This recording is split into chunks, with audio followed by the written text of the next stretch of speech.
Jemaat yang dikasihi Tuhan, senang sekali bisa berjumpa kembali dalam acara Light of Revival pagi ini.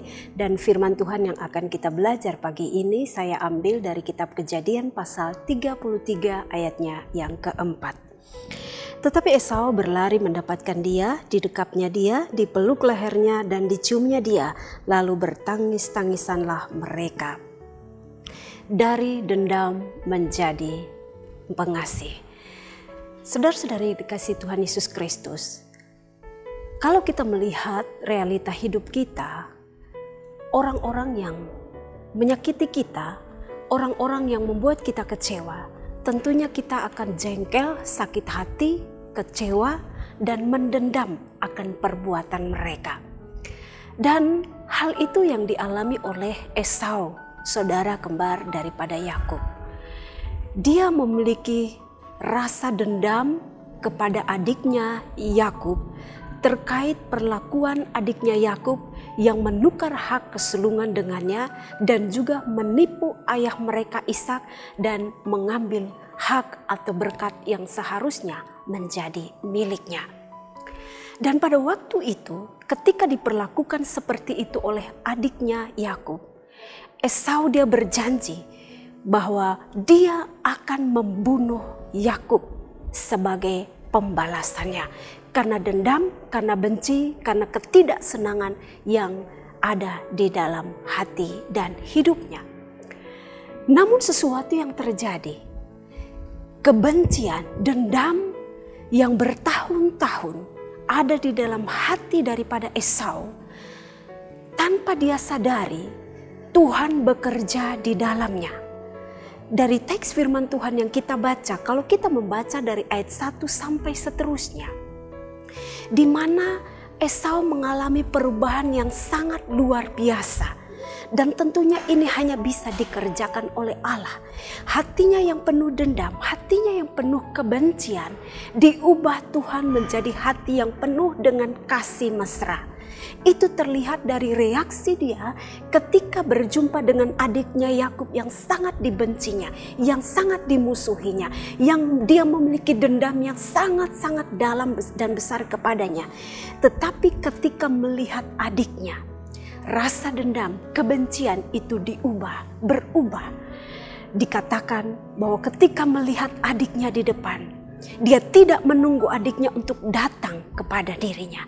Tetapi justru reaksi yang ditunjukkan oleh Esau adalah dia yang berlari mendapatkan adiknya Yakub yang dulunya dibencinya itu. Dipeluknya dia, dirangkulnya Yakub, dan mereka berdua bertangis-tangisan. Ini menunjukkan bahwa seorang pribadi daripada Esau yang dulunya penuh dengan kebencian sudah diubah Tuhan. Hatinya penuh dengan belas kasihan, hatinya penuh dengan pengampunan, hatinya penuh dengan memaafkan orang yang berlaku jahat terhadapnya. Saudara-saudara yang dikasihi Tuhan Yesus Kristus, saya tidak tahu, mungkin hari-hari ini kita pun memiliki kebencian yang amat sangat terhadap seseorang yang mungkin sudah mengecewakan kita, menyakiti kita, membuat kita sakit, terluka, menderita. Dan kita di dalam hati kita, pikiran kita merencana untuk membalas dendam terhadap perlakuannya. Mari belajar daripada Esau. Dendam diubah, digantikan dengan kasih yang besar. Kebencian diubah dengan pengampunan, memaafkan. Kebencian, kedengkian diubah dengan damai yang besar. Dan itu hanya bisa dikerjakan oleh Allah sendiri. Karena apa? Kalau kita lihat di dalam Amsal pasal 21 ayat 1 dikatakan, hati raja seperti batang air di tangan Tuhan. Dia mampu mengalirkan kemana saja. Dengan demikian, hati kita yang penuh kebencian, ketika kita hidup dekat dengan Tuhan, ketika kita datang kepada Tuhan, meminta pertolongan Tuhan, Tuhan akan mengubahnya dengan hati yang penuh dengan kasih, hati yang penuh dengan pengampunan, hati yang penuh dengan memaafkan. Sekalipun orang itu berbuat jahat terhadap kita. Diberkatilah kita semua dari firman Tuhan ini. Mari kita berdoa.